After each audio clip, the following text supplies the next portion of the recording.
Brain നിങ്ങളുടെ കണ്ണുകളെ മാത്രമല്ല പറ്റിച്ചുകൊണ്ടിരിക്കുന്നത്, ബ്രെയിൻ നിങ്ങളുടെ എൻ്റെ ബോഡിയെ തന്നെ പറ്റിക്കുന്നുണ്ട്. നിങ്ങളുടെ ബ്രെയിനിൻ്റെ മെമ്മറി കപ്പാസിറ്റി എന്ന് പറയുന്നത് ഇറ്റ് ഇസ് 2.5 പെറ്റാബൈറ്റ്. മെമ്മറി എന്നുള്ളത് അത്രയും പവർഫുള്ളാണ്. It is so easy to influence people. ഇല്ലാത്ത ഒരു കാര്യത്തിന് ഉണ്ടെന്ന് വിശ്വസിപ്പിക്കുന്നത് വളരെ എളുപ്പമാണ്.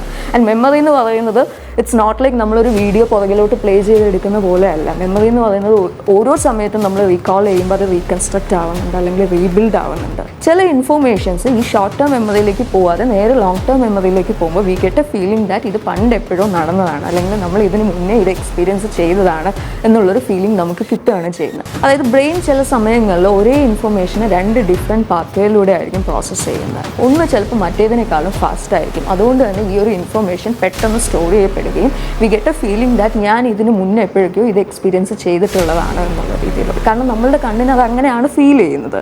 ഒരുപാട് പേർക്കും അത് അങ്ങനെ തന്നെയാണ് ഫീൽ ചെയ്യുന്നത്. അതുകൊണ്ടാണ് അതിന് മുള്ളർ ലെയർ ഇല്യൂഷൻ എന്ന് പറയുന്നത്. അതായത് ചില സമയങ്ങളിൽ നമ്മുടെ ബ്രെയിനിന് 3Dയിലുള്ള കൺസെപ്റ്റ് 2Dയിലായിട്ട് കാണുക, അല്ലെങ്കിൽ 3Dയും 2Dയും ഒരേ സമയത്ത് കാണുക എന്നുള്ളത് ബുദ്ധിമുട്ടാണ്. അതുകൊണ്ട് തന്നെയാണ് നമുക്കത് ഇല്യൂഷനായിട്ട് ഫീൽ ചെയ്യുന്നത്. ഇത് ശരീരത്തിൽ നിന്ന് മാത്രമേ കൈ മാറിയിട്ടുള്ളൂ, അല്ലെങ്കിൽ ബ്രെയിനിൽ അപ്പോഴും കൈയുടെ മാപ്പ് ഉണ്ട്. ബ്രെയിൻ അപ്പോഴും വിശ്വസിക്കുന്നത് കൈ അവിടെ തന്നെ ഉണ്ടെന്നുള്ളതാണ്. ആൻഡ് ഈ കയ്യിൽ നിന്നുള്ള പല ഇമ്പൾസസ് കിട്ടാതെ വരുമ്പോൾ ബ്രെയിൻ തന്നെ കൺഫ്യൂസ് ചെയ്യിപ്പിക്കുന്ന ഒരു രീതിയാണ് പെയിൻ ഇൻഡ്യൂസ് ചെയ്തുകൊണ്ട്. Neuroplasticity is the ability of your brain to adapt and change. So ചുരുക്കി പറഞ്ഞാൽ നമ്മുടെ ബ്രെയിനിലെ ഓരോ ഘടനകൾ, ഓരോ സ്ട്രക്ചേഴ്സ് എങ്ങനെയാണ് നമ്മുടെ പേഴ്സണാലിറ്റിയെയും പെരുമാറ്റത്തെയും സ്വഭാവത്തെയും ഒക്കെ നിർണ്ണയിക്കുന്നത് എന്നുള്ളതാണ് നമുക്ക് മനസ്സിലാക്കാൻ പറ്റുന്നത്. ഫിയർ എന്ന് പറയുന്നത് ഒരു സർവൈവിങ് മെക്കാനിസമാണ്. അതായത് പരിണാമപരമായിട്ട് മനുഷ്യന് കിട്ടിയ ഒരു സർവൈവിങ് സ്കില്ലാണ് ഭയം എന്ന് പറയുന്നത്. 2021 എമിറേറ്റ്സ് എയർലൈൻസിൻ്റെ അഡ്വർടൈസ്മെൻറ്റിൻ്റെ ഭാഗമായിട്ട് നിക്കോൾ സ്മിത്ത് ലൂഡിക് എന്ന് പറയുന്ന ലേഡി അവർ ബുർജ് ഖലീഫയുടെ ടോപ്പിൽ നിന്നുകൊണ്ട് ഐ എം സ്റ്റിൽ ഹിയർ എന്ന് പറയുന്ന ഒരു പോസ്റ്ററുമായിട്ട് നിൽക്കുന്ന ഒരു ഫോട്ടോ നമ്മളെല്ലാവരും കണ്ടതായിട്ട് ഓർക്കുന്നുണ്ടാവും. Nicole Smith Ludvik she's an American skydiver, ഒരു പ്രൊഫഷണൽ സ്റ്റണ്ട് വുമൻ ആണ്. പക്ഷെ അവരുടെ ലൈഫിൽ വലിയൊരു കാർ ആക്സിഡൻറ്റ് ഉണ്ടായിട്ടുണ്ടായിരുന്നു. മൾട്ടിപ്പിൾ ഫ്രാക്ചേഴ്സ്, ഒത്തിരി മാസങ്ങളോളം ICUലായിരുന്നു, ഒത്തിരി ട്രോമയിലൂടെ കടന്നുപോയി. പക്ഷേ ഇൻട്രസ്റ്റിംഗ് ആയിട്ടുള്ളൊരു കാര്യം എന്താണെന്ന് വെച്ചാൽ ഇത്രയും അനുഭവിച്ച നിക്കോൾ സ്മിത്തിൻ്റെ ബ്രെയിന്, അല്ലെങ്കിൽ ഇത്രയും ട്രോമയിലൂടെ കടന്നുപോയ നിക്കോൾ സ്മിത്തിൻ്റെ ബ്രെയിൻ എങ്ങനെയാണ് ഈ ബുർജ് ഖലീഫയുടെ ടോപ്പിൽ നിൽക്കാനുള്ളൊരു ധൈര്യം വന്നത്? ആൻഡ് അതിലും ഇൻട്രസ്റ്റിംഗ് ആയിട്ടുള്ളൊരു കാര്യം എന്താണെന്ന് വെച്ചാൽ ഈ നിക്കോൾ സ്മിത്ത് ലുഡ്വിക്ക് അവരുടെ ഒരു ഇൻ്റർവ്യൂവിൽ പറയുകയുണ്ടായി അവർക്ക് ഇഞ്ചക്ഷൻസ് പേടിയാണെന്നുള്ളത്. അതായത് ഈ ബുർജ് ഖലീഫയുടെ ടോപ്പിൽ നിൽക്കാൻ ധൈര്യം കാണിച്ച നിക്കോൾ സ്മിത്തിൻ്റെ ബ്രെയിൻ എങ്ങനെയാണ് ഇഞ്ചക്ഷൻസിന് പേടിക്കാൻ പറ്റുന്നത്? And this is what makes our brain interesting. Ancient Indian literary ട്രഡീഷൻസിൽ ശതാവധാന, അഷ്ടാവധാന എന്നൊക്കെ പറഞ്ഞിട്ട് കുറേ കൺസെപ്റ്റുകളുണ്ട്. ദശാവധാന എന്നൊക്കെ പറഞ്ഞിട്ട്, അതായത് ഒരു വ്യക്തിക്ക് 10ഓളം കാര്യങ്ങൾ ഒരേ സമയത്ത് ചിന്തിക്കാൻ പറ്റുന്നു, അല്ലെങ്കിൽ 10ഓളം കാര്യങ്ങൾ ഒരേ സമയത്ത് ചെയ്യാൻ പറ്റുന്നു. എന്ന് പറയുമ്പോൾ 8ഓളം കാര്യങ്ങൾ ഒരേ സമയത്ത് ചെയ്യാൻ പറ്റുന്നു. എങ്ങനെയാണ് ഇതൊക്കെ പോസിബിൾ ആകുന്നത്? എങ്ങനെയാണ് ഒരാൾക്ക് അത്രയും സ്ട്രോങ് ആയിട്ടുള്ളൊരു വർക്കിംഗ് മെമ്മറി ഉണ്ടാകുന്നത്? വർക്കിംഗ് മെമ്മറി എന്ന് പറയുന്നത് നമ്മളിപ്പോൾ ചെയ്യുന്ന പല കാര്യങ്ങൾ, പ്രസൻറ്റിൽ ചെയ്തുകൊണ്ടിരിക്കുന്ന പല കാര്യങ്ങളുമാണ് വർക്കിംഗ് മെമ്മറിയിൽ സ്റ്റോർ ചെയ്യുന്നത്. അല്ലെങ്കിൽ എങ്ങനെയാണ് ആ വ്യക്തിക്ക് അത്രയും സ്ട്രോങ് ആയിട്ടുള്ളൊരു ഡിവൈഡഡ് അറ്റൻഷൻ കിട്ടുന്നത്? ഇനിയും കേസുകൾ പറയുകയാണെങ്കിൽ, ഇപ്പോൾ സൈക്കോളജി പഠിച്ച വ്യക്തികളാണെങ്കിൽ, അല്ലെങ്കിൽ സൈക്കോളജി മേഖലയിൽ വർക്ക് ചെയ്യുന്ന ആൾക്കാരാണെങ്കിൽ അവർക്ക് സുപരിചിതമായിട്ടുള്ളൊരു കേസാണ് ഫീനിയസ് ഗേജിൻ്റെ ഇൻസിഡൻറ്റ്. ഫീനിയസ് ഗേജ് അമേരിക്കയിലെ ഒരു റെയിൽവേ നിർമ്മാണ കമ്പനിയിൽ വർക്ക് ചെയ്യുന്ന ഒരു വ്യക്തിയാണ്. ബട്ട് അൺഫോർച്ചുനേറ്റ്ലി അവിടെ ഒരു ദിവസം ഒരു സ്ഫോടനം ഉണ്ടാകുകയും ഒരു അയൺ റോഡ്, ഒരു ഇരുമ്പ് കമ്പി അദ്ദേഹത്തിൻ്റെ തലയിലേക്ക് തുളച്ച് കയറുകയും ചെയ്യുകയാണ്. അതായത് ഒരു 3.5 അടിയോളം വരുന്ന അയൺ റോഡ് ഈ ഒരു ഭാഗത്തുകൂടെ കയറി നമ്മൾ പ്രീഫ്രണ്ടൽ ലോബ് എന്ന് പറയും, അതിൻ്റെ ഈ ഒരു റീജിയനിലുള്ള പ്രീഫ്രണ്ടൽ ലോബിലൂടെ പാസ് ചെയ്ത് സ്കളലിലൂടെ പുറത്തു വരുന്ന ഒരു അവസ്ഥ ഉണ്ടാവുകയാണ്.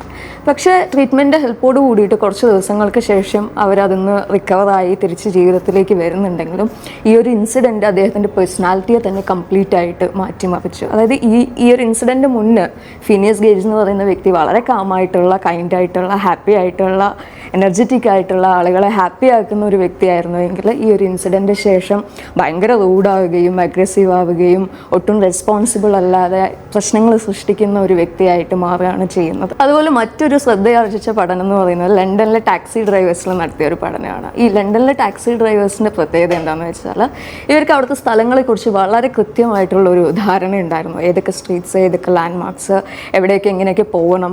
അപ്പോൾ അത് ആ സമയത്തുള്ള ന്യൂറോ സയൻറ്റിസ്റ്റുകളെ പോലും അതിശയപ്പെടുത്തുകയും അവർ ഈ ഡ്രൈവേഴ്സിൻ്റെ ബ്രെയിൻ സ്കാൻ ചെയ്യാനായിട്ട് തീരുമാനിക്കുകയും ചെയ്തു. അങ്ങനെ സ്കാൻ ചെയ്തപ്പോൾ മനസ്സിലാക്കാൻ പറ്റിയത് എന്താണെന്ന് വെച്ചാൽ ഇവരുടെ ബ്രെയിനിലെ ഹിപ്പോ ക്യാമ്പസ് എന്ന് പറയുന്ന ഒരു റീജിയൻ, അതായത് നമ്മുടെ ലേണിങ്ങിനും കോഗ്നിഷനും ഈ ഒരു സ്പേഷ്യൽ നേവിഗേഷനൊക്കെ ഹെൽപ്പ് ചെയ്യുന്ന ഹിപ്പോ ക്യാമ്പസ് എന്ന് പറയുന്ന ഒരു റീജിയൻ ഇവരിൽ വലുതാണെന്നും ഇറ്റ് ഈസ് ഗ്രോയിങ്, അവർ ഡ്രൈവ് ചെയ്യുന്നതിനനുസരിച്ച് അല്ലെങ്കിൽ അവർ ആ ഒരു മേഖലയിൽ പ്രാവീണ്യം നേടുന്നതിനനുസരിച്ച് വളരുന്നതായിട്ടും അവർക്ക് നോട്ടീസ് ചെയ്യാൻ പറ്റി. സോ ചുരുക്കി പറഞ്ഞാൽ നമ്മുടെ ബ്രെയിനിലെ ഓരോ ഘടനകൾ, ഓരോ സ്ട്രക്ചേഴ്സ് എങ്ങനെയാണ് നമ്മളുടെ പേഴ്സണാലിറ്റിയെയും പെരുമാറ്റത്തെയും സ്വഭാവത്തെയും ഒക്കെ നിർണ്ണയിക്കുന്നത് എന്നുള്ളതാണ് നമുക്ക് മനസ്സിലാക്കാൻ പറ്റുന്നത്. മെൻ്റൽ ഹെൽത്തിനെ കുറിച്ചൊരു അവയർനെസ് പോലെയായിരുന്നു ആദ്യം വിചാരിച്ചത്. പക്ഷെ മെൻ്റൽ ഹെൽത്തിനെ കുറിച്ച് നിങ്ങൾ മനസ്സിലാക്കുന്നതിന് മുന്നേ നിങ്ങളുടെ ബ്രെയിനിനെ കുറിച്ച് മനസ്സിലാക്കേണ്ടത് അത്യാവശ്യമാണെന്ന് തോന്നി.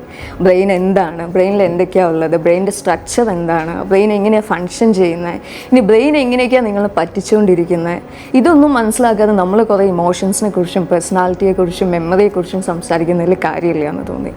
ബ്രെയിനെ കുറിച്ച് കൂടുതൽ മനസ്സിലാക്കണമെന്നുണ്ടെങ്കിൽ we have to start from the basic biology of brain, അതായത് ബ്രെയിൻ്റെ സ്ട്രക്ചറിൽ നിന്ന് തന്നെ തുടങ്ങണം. ബ്രെയിൻ്റെ സ്ട്രക്ചർ എന്ന് പറയുന്നത് ഇപ്പോൾ നമുക്കറിയാം ബ്രെയിൻ്റെ ആ ഒരു ഹെമിസ്ഫെറിക്കൽ ഡിവിഷൻ, ഒരു രീതിയിൽ നമുക്ക് ബ്രെയിനെ ഡിവൈഡ് ചെയ്യാൻ പറ്റുന്നത് ലെഫ്റ്റ് ഹെമിസ്ഫിയർ, റൈറ്റ് ഹെമിസ്ഫിയർ എന്ന് പറഞ്ഞിട്ടാണ്.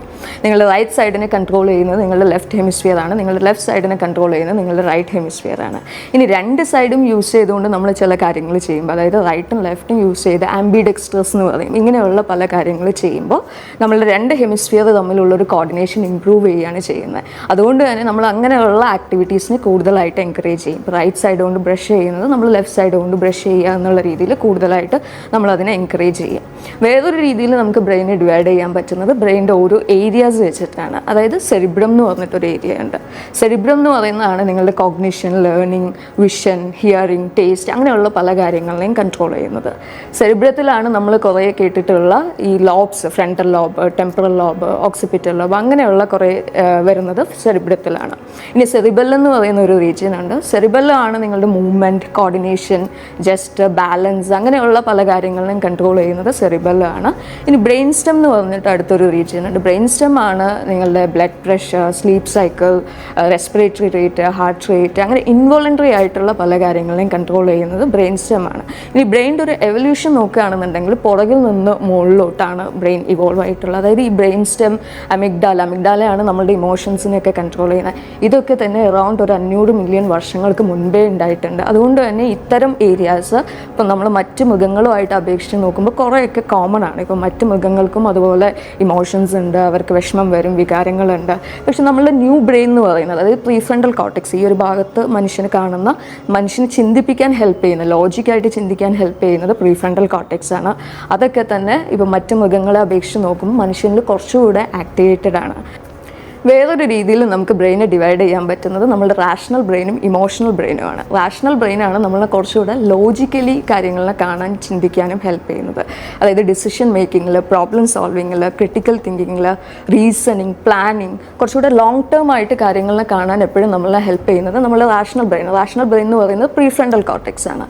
അതേസമയം ഇമോഷണൽ ബ്രെയിൻ എന്ന് പറയുന്നത് കുറച്ചുകൂടെ സെൻസിറ്റീവാണ്, അമിഗ്ഡാലയാണ് നമ്മുടെ ഇമോഷൻസിനെ കൺട്രോൾ ചെയ്യുന്നത്. അതായത് ഒരു സ്ട്രെസ്സ് വരുമ്പോൾ നമ്മൾ എങ്ങനെയാണ് പെട്ടെന്ന് അതിനോട് റിയാക്ട് ചെയ്യുന്നത്, നമുക്ക് വിഷമം വരുന്നത്, നമുക്ക് പേടിയാവുന്നത്, ദേഷ്യം വരുന്നത്, ഇതൊക്കെ തന്നെ കൺട്രോൾ ചെയ്യുന്നത് നമ്മളുടെ അമിഗ്ഡാലയാണ്.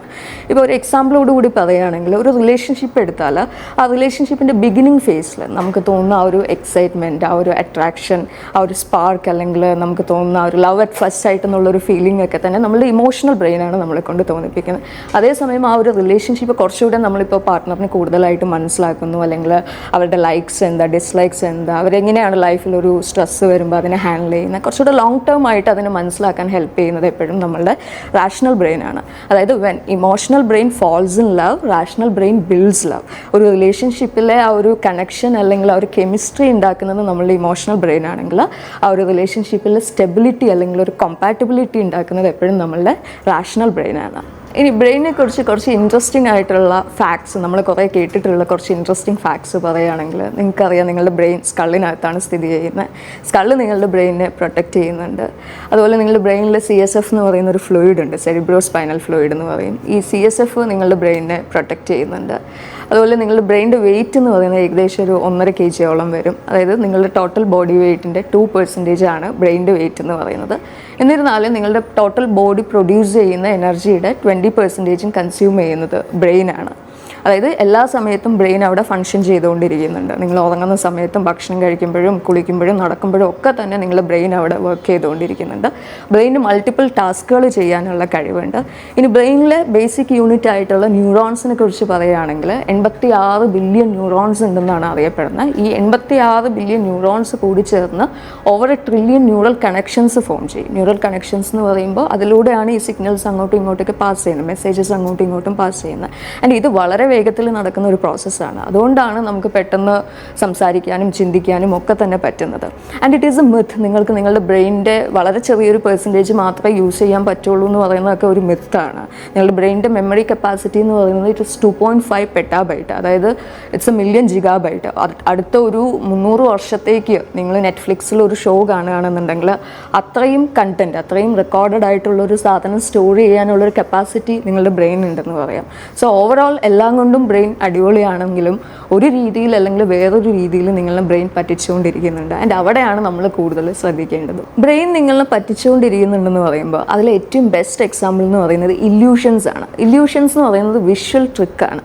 അതായത് ഒരു ഒബ്ജക്റ്റിന് ഞാൻ കാണുന്ന പോലെയല്ല വേറൊരു വ്യക്തി അതിനെ കാണുന്നത്, അല്ലെങ്കിൽ വേറൊരു വ്യക്തി കാണുന്ന പോലെയല്ല എനിക്ക് അതിനെ കാണാൻ പറ്റുന്നത്, അല്ലെങ്കിൽ അതിൻ്റെ യഥാർത്ഥ രൂപത്തിലല്ല നമ്മൾ ആരും തന്നെ അതിനെ കാണുന്നത്. ഒരു ഒബ്ജക്റ്റ് എങ്ങനെയാണ് നമ്മൾ കാണുന്നതെന്ന് നോക്കിയാൽ അതിൻ്റെ പാറ്റേൺസ്, അതിൽ വന്ന് വീഴുന്ന amount of light, shadow, depth cues എന്ന് പറയും. അതായത് ഒരു സ്പേസിൽ അത് എങ്ങനെയാണ് പൊസിഷൻ, അതിൻ്റെ ഒരു ഇൻ്റർ പൊസിഷൻ എങ്ങനെയാണ്, ഞാൻ എങ്ങനെയാണ് ഒരു ഒബ്ജക്റ്റിനെ നോക്കുന്നത്, എൻ്റെ ഒരു ആംഗിൾ ഓഫ് വ്യൂ എങ്ങനെയാണ്, മുകളിൽ നിന്നാണോ താഴെ നിന്നാണോ സൈഡിൽ നിന്നാണോ നോക്കുന്നത്, അതുപോലെ ആ ഡിസ്റ്റൻസ്, ഞാനും ആ ഒരു ഒബ്ജക്റ്റും തമ്മിലുള്ള ഡിസ്റ്റൻസ്, വേറെ ഏതെങ്കിലും ഒബ്ജക്ട്സ് അതിനെ ഓവർലാപ്പ് ചെയ്യുന്നുണ്ടോ, ചുറ്റുമുള്ള ഒബ്ജക്ട്സ്, ഇതെല്ലാം കമ്പയർ ചെയ്തിട്ടാണ് നമുക്കൊരു ഒബ്ജക്റ്റിനെ വ്യൂ ചെയ്യാൻ പറ്റുന്നത്.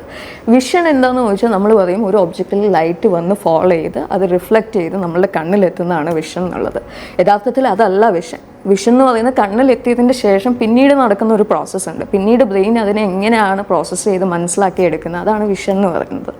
സെൻസേഷൻ എന്താണെന്ന് വെച്ചാൽ നമ്മൾ പറയും നമുക്ക് 5 സെൻസ് ഓർഗൻസ് ഉണ്ട്, കണ്ണ്, മൂക്ക്, നാക്ക്, ചെവി, സ്കിൻ എന്ന് പറയുന്നത്. അപ്പോൾ ഇതിലൂടെ നമ്മൾ സെൻസ് ചെയ്യും പല കാര്യങ്ങളും. ഒരു സ്റ്റിമുലൈ ഉണ്ട്, എന്തോ ഒരു സാധനം അവിടെ ഉണ്ട്, അതായത് നമ്മൾ കാണുന്നു, കേൾക്കുന്നു, ടേസ്റ്റ് ചെയ്യുന്നു, സ്മെൽ ചെയ്യുന്നു, ടച്ച് ചെയ്ത് ഫീൽ ചെയ്യുന്നു. ഈ സെൻസേഷൻ കഴിഞ്ഞിട്ട് കുറേ പ്രോസസ്സ് ഉണ്ട്, അതായത് ഈ ട്രാൻസ്ഡക്ഷൻ, ട്രാൻസ്മിഷൻ എന്നൊക്കെ പറയാം. അതായത് ഈ ഒരു സ്റ്റിമുലൈനെ നമ്മൾ ഒരു സിഗ്നൽ, ഇലക്ട്രിക്കൽ സിഗ്നലായിട്ട് കൺവേർട്ട് ചെയ്ത് അത് ബ്രെയിനിലെത്തി ബ്രെയിൻ അതിനെ മനസ്സിലാക്കി ഇൻ്റർപ്രറ്റ് ചെയ്ത് ബ്രെയിൻ അതിനൊരു അർത്ഥം കൊടുക്കുന്നുണ്ട്. അതാണ് പെർസെപ്ഷൻ എന്നുള്ളൊരു പ്രോസസ്സ്. അതായത് എന്തോ നമ്മൾ സെൻസ് ചെയ്തു, എന്തോ ഒരു സ്റ്റിമുലൈ അവിടെ ഉണ്ട്, എന്തോ കാണുന്നുണ്ട്, എന്താണ് കണ്ടത്, എന്തോ ഒരു ശബ്ദം കേൾക്കുന്നുണ്ട്, എന്ത് ശബ്ദമാണ് കേട്ടത്, ഇതാണ് പെർസെപ്ഷൻ എന്നുള്ളൊരു പ്രോസസ്സ്. പെർസെപ്ഷൻ കുറച്ചുകൂടെ സൈക്കോളജിക്കൽ പ്രോസസ്സാണ്, അതേസമയം സെൻസേഷൻ എന്ന് പറയുന്നത് കുറച്ചുകൂടെ ഫിസിയോളജിക്കൽ പ്രോസസ്സാണ്. എങ്ങനെയാണ് ബ്രെയിൻ അതിനെ പെർസീവ് ചെയ്യുന്നത്? ഒരു ഒബ്ജക്റ്റിനെ യഥാർത്ഥ രൂപത്തിലാവണം എന്നില്ല ബ്രെയിൻ അതിനെ പെർസീവ് ചെയ്യുന്നത്. ബ്രെയിൻ എങ്ങനെ പെർസീവ് ചെയ്യുന്നു അതുപോലെ നമ്മൾ അതിനെ കാണുന്നത്. അല്ലെങ്കിൽ ബ്രെയിൻ എങ്ങനെ ആയിട്ടാണ് ആ ഒരു ഒബ്ജക്റ്റിനെ നമുക്ക് വിശ്വസിപ്പിച്ച് തരുന്നത്, അതുപോലെയാണ് നമ്മൾ ആ ഒരു ഒബ്ജക്റ്റിനെ കാണുന്നത്. മുള്ളർ എന്ന് പറയുന്ന ഒരു സൈക്കോളജിസ്റ്റ് ഉണ്ട്. മുള്ളർ ഡിസ്കവർ ചെയ്ത ഒരു ഇല്യൂഷനാണ് മുള്ളർ ലെയർ ഇല്യൂഷൻ എന്ന് പറയും. മുള്ളർ ലെയർ ഇല്യൂഷനിൽ 2 ലൈൻസ് ഉണ്ട്, which are of same length, ഒരേ ലെങ്ത്തിലുള്ള 2 ലൈൻസ്. ഈ 2 ലൈൻസിൻ്റെ എൻഡിലും 2 ആരോ ടെയിൽസ് ഉണ്ട്. ഒന്നിൽ it is pointed to inward, വേറൊന്നിൽ it is pointed to outward. എന്നിട്ട് പുറമെ ഓഡിയൻസിനോട് ഇതിൽ ഏതാണ് ലോങ്ങർ എന്ന് ചോദിക്കുന്ന സമയത്ത് ഒരുപാട് പേരും ആൻസർ ചെയ്യുന്നത് it is the line with the arrow tales pointing outward. കാരണം നമ്മളുടെ കണ്ണിന് അത് അങ്ങനെയാണ് ഫീൽ ചെയ്യുന്നത്. ഒരുപാട് പേർക്കും അത് അങ്ങനെ തന്നെയാണ് ഫീൽ ചെയ്യുന്നത്. അതുകൊണ്ടാണ് അതിന് മുള്ളർ ലെയർ ഇല്യൂഷൻ എന്ന് പറയുന്നത്. ഇതിന് കാരണം ആ ആരോസ് ആണ്, ആ ആരോസിലുള്ള ആംഗിൾസ് ആണ്. ആ ആംഗിൾസും ഡെപ്ത് ക്യൂസും ആണ്. അതായത് ചില സമയങ്ങളിൽ നമ്മളുടെ ബ്രെയിനിന് 3Dയിലുള്ള കൺസെപ്റ്റ് 2Dയിലായിട്ട് കാണുക, അല്ലെങ്കിൽ 3Dയും 2Dയും ഒരേ സമയത്ത് കാണുക എന്നുള്ളത് ബുദ്ധിമുട്ടാണ്. അതുകൊണ്ട് തന്നെയാണ് നമുക്കത് ഇല്യൂഷനായിട്ട് ഫീൽ ചെയ്യുന്നത്. ഡേവിഡ് ഈഗിൾമാൻ എന്ന് പറയുന്ന ഒരു ന്യൂറോ സയൻറ്റിസ്റ്റ് ഉണ്ടായിരുന്നു. ഡേവിഡ് ഈഗിൾമാൻ അദ്ദേഹത്തിൻ്റെ പുസ്തകത്തിൽ ഒരു ബ്ലൈൻഡ് ആയിട്ടുള്ള ലേഡിയെ കുറിച്ച് വിവരിക്കുന്നുണ്ട്. ഈ ബ്ലൈൻഡ് ആയിട്ടുള്ള ലേഡിക്ക് അവരുടെ ആ ഒരു സ്പേസിനെ കുറിച്ച് കൃത്യമായിട്ടുള്ള ഒരു ധാരണ ഉണ്ടായിരുന്നു. എങ്ങോട്ട് മൂവ് ചെയ്യണം, എത്ര സ്റ്റെപ്പ് മുന്നോട്ട് കിടക്കണം, എത്ര സ്റ്റെപ്പ് പിന്നോട്ട് കിടക്കണം, എവിടെയാണ് സ്റ്റെയർ കേസ്, എവിടെയാണ് എൻട്രൻസ്, എവിടെയാണ് എക്സിറ്റ്, ഇതിനെക്കുറിച്ച് വളരെ നല്ലൊരു അറിവുണ്ട്. കോഗ്നിറ്റീവ് മാപ്പ് എന്ന് പറയും. അതായത് നമ്മളിരിക്കുന്ന ആ ഒരു സ്പേസ്, ഇപ്പം ഞാനിരിക്കുന്ന റൂമിൽ പെട്ടെന്ന് കറണ്ട് പോയി കഴിഞ്ഞാൽ എനിക്ക് ഏകദേശം ഒരു ഐഡിയ ഉണ്ട് എങ്ങോട്ട് മൂവ് ചെയ്യണം എന്നുള്ളതിനെ കുറിച്ചിട്ട്. അപ്പോൾ ഈ കോഗ്നിറ്റീവ് മാപ്പ് ആ ലേഡിക്ക് ഭയങ്കര ഷാർപ്പായിരുന്നു. പക്ഷേ ഡേവിഡ് ഈഗിൾമാൻ ഈ ഒരു പിക്ചർ ഒരു പേപ്പറിൽ വരച്ച് തരാൻ ആവശ്യപ്പെട്ടപ്പോൾ ആ ലേഡിക്ക് പറ്റുന്നുണ്ടായിരുന്നില്ല.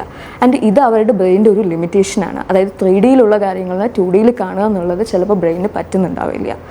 മറ്റൊരു ഇല്യൂഷനാണ് എബിംഗസ് ഇല്യൂഷൻ എന്ന് പറയും. എബിംഗസ് ഇല്യൂഷനിൽ സംഭവിക്കുന്നത് എന്താണെന്ന് വെച്ചാൽ 2 സർക്കിൾസ് ഉണ്ട് which are of same size, ഒരേ സൈസിലുള്ള 2 സർക്കിളുകൾ. അതിൽ ഒരു സർക്കിളിന് ചുറ്റും ഒരുപാട് വലിയ സർക്കിളുകളുണ്ട്, വേറൊരു സർക്കിളിന് ചുറ്റും ഒരുപാട് ചെറിയ സർക്കിളുകളുണ്ട്. എന്നിട്ട് പുറമേ ഒരാൾക്ക് ഇതിലേക്ക് നോക്കുമ്പോൾ കിട്ടുന്ന ഒരു ഫീലിംഗ് എന്താണെന്ന് വെച്ചാൽ the inner circle which is surrounded by the larger ones appear smaller in size while the one which is surrounded by the smaller ones appears larger. Even though രണ്ടും ഐഡൻറ്റിക്കൽ സൈസിലാണെങ്കിലും നമ്മളുടെ കണ്ണിന് അതാണ് ഫീൽ ചെയ്യുന്നത്. എന്തുകൊണ്ടാണ് ഇത് സംഭവിക്കുന്നത്? നമ്മൾ ഒരിക്കലും ഓരോ സർക്കിളിനെയും സെപ്പറേറ്റ് ആയിട്ടല്ല വ്യൂ ചെയ്യുന്നത്. നമ്മൾ ഹോളായിട്ട് ആ ഒരു ഫിഗറിലേക്ക് നോക്കുന്ന സമയത്ത് there is a relative comparison with the nearby circles. ചുറ്റുമുള്ള സർക്കിളുമായിട്ട് കമ്പയർ ചെയ്തുകൊണ്ട് നമ്മൾ ആ ഒരു ഇന്നർ സർക്കിളിലേക്ക് നോക്കുന്ന സമയത്ത് നമ്മളുടെ കണ്ണിന് അങ്ങനെയാണ് തോന്നുന്നത്, അല്ലെങ്കിൽ നമ്മളുടെ ബ്രെയിൻ നമ്മളെ അങ്ങനെയാണ് തോന്നിപ്പിക്കുന്നത്. ഈ ഇല്യൂഷൻസ് എന്ന് പറയുന്നത് ചുമ്മാ നമ്മളൊരു രസത്തിന് കാണാനും കേൾക്കാനും പറയുന്നതല്ല. ഇല്യൂഷൻസിന് ഡെയിലി ലൈഫിൽ ആപ്ലിക്കേഷൻസ് ഉണ്ട്. There is a phenomenon moon illusion എന്ന് പറഞ്ഞിട്ട്. മൂൺ ഇല്യൂഷൻ എന്താണെന്ന് വെച്ചാൽ മൂണിൻ്റെ size moon when it is high up in the sky, നെറുകയിൽ വരുന്ന സമയത്ത് മൂണിൻ്റെ സൈസ് നമുക്ക് ചെറുതായിട്ടായിരിക്കും ഫീൽ ചെയ്യുന്നത്. അതേസമയം മൂൺ ഹൊറൈസണിലാവുന്ന സമയത്ത് മൂണിൻ്റെ സൈസ് വലുതായിട്ടായിരിക്കും തോന്നുന്നത്. ഇതും സെയിം റീസൺ ആണ്. അതായത് there is a comparison with the nearby objects. ഇപ്പോൾ ഹൊറൈസണിലാവുന്ന സമയത്ത് ഹൊറൈസണിൽ മറ്റ് കുറേ ഒബ്ജക്റ്റുകളുണ്ട്, മൗണ്ടെയിൻസ് ഉണ്ട്, മരങ്ങളുണ്ട്, ബിൽഡിങ്സ് ഉണ്ട്. അപ്പോൾ ഇതിൻ്റെ ഇടയിലൂടെ നമ്മൾ മൂണിനെ വ്യൂ ചെയ്യുന്ന സമയത്ത് മൂണിൻ്റെ സൈസ് നമുക്ക് വലുതായിട്ടായിരിക്കും തോന്നുക. ഇനി പറയുകയാണെങ്കിൽ ബ്രെയിൻ നിങ്ങളുടെ കണ്ണുകളെ മാത്രമല്ല പറ്റിച്ചുകൊണ്ടിരിക്കുന്നത്, ബ്രെയിൻ നിങ്ങളുടെ എൻ്റെ ബോഡിയെ തന്നെ പറ്റിക്കുന്നുണ്ട്. വേൾഡ് വാറിൻ്റെ സമയത്ത് ഒട്ടുമിക്ക പട്ടാളക്കാരും ഇഞ്ചേർഡ് ആയിട്ടിരിക്കുന്ന ഒരു സമയത്ത് ഇവർക്കൊന്നും ഭക്ഷണമോ മെഡിസിനോ ഒന്നും തികയാതെ വന്നപ്പോൾ ആ സമയത്തെ അനസ്തോളജിസ്റ്റ് ആയിട്ടുള്ള ഹെൻറി ബെക്കർ എന്ത് ചെയ്തു എന്ന് വെച്ചാൽ ലോക്കൽ അനസ്തേഷ്യ ആണെന്ന് പറഞ്ഞിട്ട് ഇവർക്ക് ഉപ്പ് വെള്ളം കൊടുക്കുകയുണ്ടായി, സലൈൻ വാട്ടർ കൊടുക്കുകയുണ്ടായി. ഇത് വിശ്വസിച്ച് കഴിച്ച പട്ടാളക്കാരിൽ ഭൂരിഭാഗം പേരും കുറച്ച് ദിവസങ്ങൾക്ക് ശേഷം റിക്കവർ ആവുന്നതായിട്ട് ഹെൻറി നോട്ടീസ് ചെയ്തു. ഇതാണ് പ്ലേസിബോ എഫക്റ്റ് എന്ന് പറയുന്നത്. അതായത് എനിക്കൊരു അസുഖമുണ്ട്, പക്ഷേ എനിക്കൊരു ഫേക്ക് ആയിട്ടുള്ള ഡ്രഗാണ് തരുന്നതെന്നുണ്ടെങ്കിലും, അല്ലെങ്കിൽ എനിക്ക് വെറും പച്ചവെള്ളം തന്നിട്ട് ഇത് കുടിച്ചോ നിൻ്റെ അസുഖം ഓക്കെ ആവുമെന്ന് പറഞ്ഞിട്ട് എനിക്ക് തരികയാണെന്നുണ്ടെങ്കിലും ഞാനത് വിശ്വസിച്ച് കഴിക്കുന്നിടത്തോളം എൻ്റെ അസുഖത്തിൽ നിന്ന് റിക്കവർ ആവാനുള്ള സാധ്യത കൂടുതലാണ്. ആൻഡ് ഇതിൻ്റെ തന്നെ ഒരു ഓപ്പോസിറ്റ് എഫക്റ്റ് ഉണ്ട്, നോസിബോ എഫക്റ്റ് എന്ന് പറയും. നോസിബോ എഫക്റ്റിൽ എന്താ സംഭവിക്കുന്നതെന്ന് വെച്ചാൽ എനിക്കൊരു റിയൽ ഡ്രഗാണ് തരുന്നതെന്നുണ്ടെങ്കിലും എനിക്ക് അതിൽ വിശ്വാസം ഇല്ലാത്തിടത്തോളം, അല്ലെങ്കിൽ ഞാൻ ചിന്തിക്കുകയാണ് ഈ മരുന്നൊന്നും കഴിച്ചിട്ട് ഞാൻ ഓക്കെ ആവാൻ പോകുന്നില്ല, അല്ലെങ്കിൽ ഈ ഡോക്ടറെ കണ്ടിട്ടൊന്നും ഞാൻ ഓക്കെ ആവാൻ പോകുന്നില്ല എന്ന് ചിന്തിക്കുന്നിടത്തോളം എനിക്ക് എൻ്റെ കണ്ടീഷനിൽ നിന്ന് റിക്കവർ ആവാനുള്ള സാധ്യത കുറവുമാണ്. ഇതാണ് നോസിബോ എഫക്റ്റ് എന്ന് പറയുന്നത്. അതായത് മൈൻഡിൽ എന്താണോ എന്നുള്ളത് ബോഡിയിലും റിഫ്ലക്റ്റ് ചെയ്യും, ബോഡിയിൽ എന്താണോ എന്നുള്ളത് മൈൻഡിലും റിഫ്ലക്റ്റ് ചെയ്യും.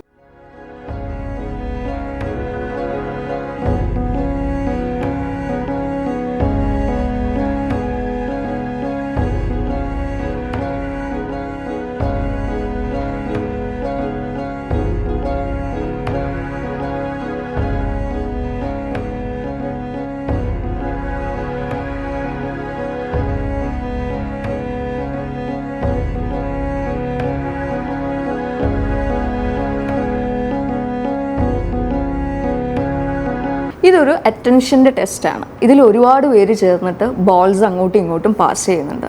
ഇതിൽ വൈറ്റ് ടീഷർട്ട് ഇട്ട ആൾക്കാർ എത്ര പ്രാവശ്യം ബോൾ പാസ് ചെയ്യുന്നുണ്ടെന്നുള്ളത് കൗണ്ട് ചെയ്യാനാണ് question. And the correct answer 16. പക്ഷേ രസകരമായിട്ടുള്ളൊരു കാര്യം എന്താണെന്ന് വെച്ചാൽ അതിൻ്റെ ഇടയിലൂടെ ഒരു ഗൊറില്ല പാസ് ചെയ്ത് പോകുന്നുണ്ട്. ആൻഡ് നമ്മൾ ആരും തന്നെ ഗൊറില്ലയെ നോട്ടീസ് ചെയ്യുന്നില്ല, ഭൂരിഭാഗം പേരും ഗൊറില്ലയെ നോട്ടീസ് ചെയ്യുന്നില്ല. ഇതിനെയാണ് ഇൻഅറ്റൻഷണൽ ബ്ലൈൻഡ്നെസ് എന്ന് പറയുന്നത്. അതായത് നിങ്ങളുടെ ബ്രെയിൻ എന്താണോ നിങ്ങൾക്ക് കാണിച്ചു തരുന്നത് അത് മാത്രമേ നിങ്ങൾ കാണുന്നുള്ളൂ. ഇറ്റ് ഡസൻറ്റ് മീൻ ഗൊറില്ല അവിടെ ഉണ്ടായിരുന്നില്ല എന്നുള്ളതല്ല. ഗൊറില്ല അവിടെ ഉണ്ടായിരുന്നു, നമ്മൾ ആരും തന്നെ ഗൊറില്ലയെ കണ്ടില്ല. ബ്രെയിൻ നമ്മൾക്ക് ഗൊറില്ലയെ കാണിച്ചു തന്നില്ല, അതുകൊണ്ട് നമ്മൾ ആരും തന്നെ ഗൊറില്ലയെ കണ്ടില്ല. ഞാൻ ആദ്യമായിട്ട് ഒരു സ്ഥലത്തേക്ക് പോവുകയാണ്, പക്ഷേ എനിക്കൊരു ഫീലിംഗ് കിട്ടുകയാണ് ഞാൻ ഇതിന് മുന്നേ എപ്പോഴേക്കോ ഇവിടെ വന്നിട്ടുണ്ടെന്നുള്ളത്. ഞാൻ ആദ്യമായിട്ട് കുറേ ആൾക്കാരെ കാണുമ്പോൾ എനിക്കൊരു ഫീലിംഗ് കിട്ടുകയാണ് ഞാൻ ഇവരെയൊക്കെ ഇതിന് മുന്നേ എപ്പോഴേക്കോ ലൈഫിൽ പരിചയപ്പെട്ടിട്ടുള്ളതല്ലേ എന്നുള്ളത്. ഇതാണ് ദേജാവു എന്ന് പറയുന്ന പ്രതിഭാസം. ഇനി ഇതിൻ്റെ തന്നെ ഒരു ഓപ്പോസിറ്റ് ഫിനോമിനൻ ഉണ്ട്, ജമൈസു എന്ന് പറയും. അതായത് ഞാൻ എന്നും സഞ്ചരിക്കുന്ന വഴിയാണെങ്കിലും ഞാൻ എന്നും കാണുന്ന ആൾക്കാരാണെങ്കിലും എനിക്കൊരു സ്ട്രേഞ്ച് ഫീലിംഗ് കിട്ടുകയാണ്, അല്ലെങ്കിൽ ഞാൻ ഇവരെയൊക്കെ ആദ്യമായിട്ടാണോ കാണുന്നത് എന്നുള്ളൊരു ഫീലിംഗ് കിട്ടുന്നതാണ് ജമൈസു. എന്തുകൊണ്ടാണ് ഈ ദേജാവും ജമൈസും ഒക്കെ സംഭവിക്കുന്നത്? അതായത് ബ്രെയിൻ ചില സമയങ്ങളിൽ ഒരേ ഇൻഫർമേഷനെ 2 ഡിഫറെൻറ്റ് പാത്വേയിലൂടെ ആയിരിക്കും പ്രോസസ്സ് ചെയ്യുന്നത്. ഒന്ന് ചിലപ്പോൾ മറ്റേതിനേക്കാളും ഫാസ്റ്റ് ആയിരിക്കും. അതുകൊണ്ട് തന്നെ ഈ ഒരു ഇൻഫർമേഷൻ പെട്ടെന്ന് സ്റ്റോർ ചെയ്യപ്പെടുകയും we get A feeling that ഞാൻ ഇതിന് മുന്നേ എപ്പോഴേക്കോ ഇത് എക്സ്പീരിയൻസ് ചെയ്തിട്ടുള്ളതാണ് എന്നുള്ള രീതിയിൽ. മെമ്മറി വൈസ് പറയുകയാണെങ്കിൽ നമുക്ക് 3 മെമ്മറിയാണുള്ളത്. Working memory, short term memory, long term memory എന്ന് പറയും. വർക്കിംഗ് മെമ്മറി എന്ന് പറയുന്നത് നമ്മൾ ഇപ്പോൾ ചെയ്തുകൊണ്ടിരിക്കുന്ന പല കാര്യങ്ങളും വർക്കിംഗ് മെമ്മറിയിലാണ് സ്റ്റോർ ചെയ്യപ്പെടുന്നത്. ഷോർട്ട് ടേം മെമ്മറി എന്ന് പറയുന്നത് കുറച്ച് മുന്നേ ചെയ്തുകൊണ്ടിരുന്ന പല കാര്യങ്ങൾ, അതായത് ഇപ്പോൾ തലേന്ന് പരീക്ഷയ്ക്ക് പഠിച്ച് നെക്സ്റ്റ് ഡേ എക്സാം എഴുതുന്നു എന്നുള്ളതൊക്കെ നമ്മൾ ഷോർട്ട് ടേം മെമ്മറിയിൽ നിന്ന് റീകോൾ ചെയ്തിട്ടാണ് നമ്മൾ എഴുതുന്നത്. ലോങ് ടേം മെമ്മറി എന്നുള്ളത് പണ്ട് നമ്മൾ ചെയ്ത പല കാര്യങ്ങളിലും റീകോൾ ചെയ്യുന്നു. അതായത് ഷോർട്ട് ടേം മെമ്മറിയിലുള്ള പല കാര്യങ്ങളും വിത്ത് കൺസിസ്റ്റൻറ്റ് പ്രാക്ടീസ് അല്ലെങ്കിൽ ട്രെയിനിങ് ഓരോ പ്രാവശ്യം നമ്മൾ റിവൈസ് ചെയ്യുമ്പോഴാണ് അത് ലോങ് ടേം മെമ്മറിയിലേക്ക് പോകുന്നത്. അങ്ങനെയുള്ള പണ്ടുള്ള കാര്യങ്ങളാണ് ലോങ് ടേം മെമ്മറിയിൽ നിന്ന് നമ്മൾ റീകോൾ ചെയ്യുന്നത്. ചില ഇൻഫോർമേഷൻസ് ഈ ഷോർട്ട് ടേം മെമ്മറിയിലേക്ക് പോവാതെ നേരെ ലോങ് ടേം മെമ്മറിയിലേക്ക് പോകുമ്പോൾ we get A feeling that ഇത് പണ്ട് എപ്പോഴും നടന്നതാണ്, അല്ലെങ്കിൽ നമ്മൾ ഇതിന് മുന്നേ ഇത് എക്സ്പീരിയൻസ് ചെയ്തതാണ് എന്നുള്ളൊരു ഫീലിംഗ് നമുക്ക് കിട്ടുകയാണ് ചെയ്യുന്നത്.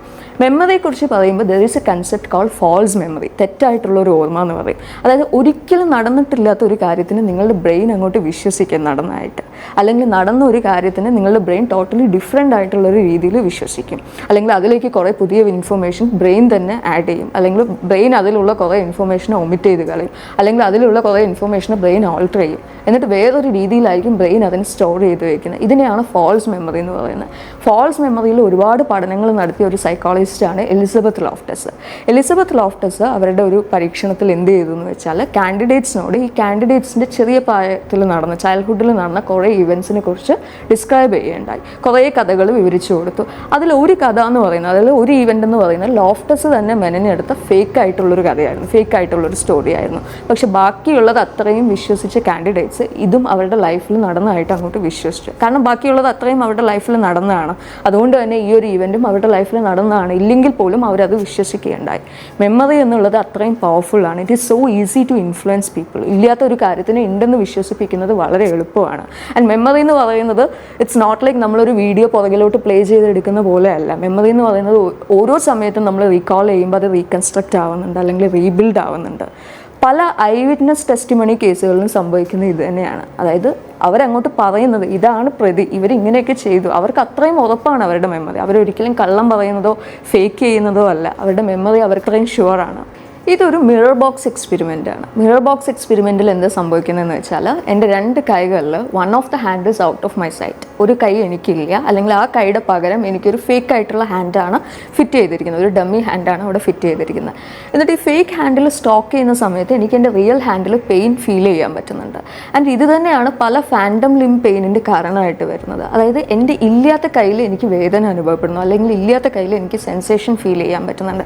എൻ്റെ കൈ ആംബ്യൂട്ടേറ്റ് ചെയ്ത് കളഞ്ഞു, മുറിച്ച് കളഞ്ഞാലും എനിക്ക് ആ കയ്യിൽ വേദന അനുഭവിക്കാൻ പറ്റുന്നുണ്ട്. ഇതാണ് ഫാൻറ്റം ലിം പെയിൻ എന്ന് പറയുന്നത്. അതായത് കൈ മുറിച്ച് മാറ്റിയത്, അതായത് ശരീരത്തിൽ നിന്ന് മാത്രമേ കൈ മാറിയിട്ടുള്ളൂ, അല്ലെങ്കിൽ ബ്രെയിനിൽ അപ്പോഴും കൈയുടെ മാപ്പ് ഉണ്ട്, ബ്രെയിൻ അപ്പോഴും വിശ്വസിക്കുന്നത് കൈ അവിടെ തന്നെ ഉണ്ടെന്നുള്ളതാണ്. ആൻഡ് ഈ കയ്യിൽ നിന്നുള്ള പല ഇമ്പൾസസ് കിട്ടാതെ വരുമ്പോൾ ബ്രെയിൻ തന്നെ കൺഫ്യൂസ് ചെയ്യിപ്പിക്കുന്ന ഒരു രീതിയാണ് പെയിൻ ഇൻഡ്യൂസ് ചെയ്തുകൊണ്ട്.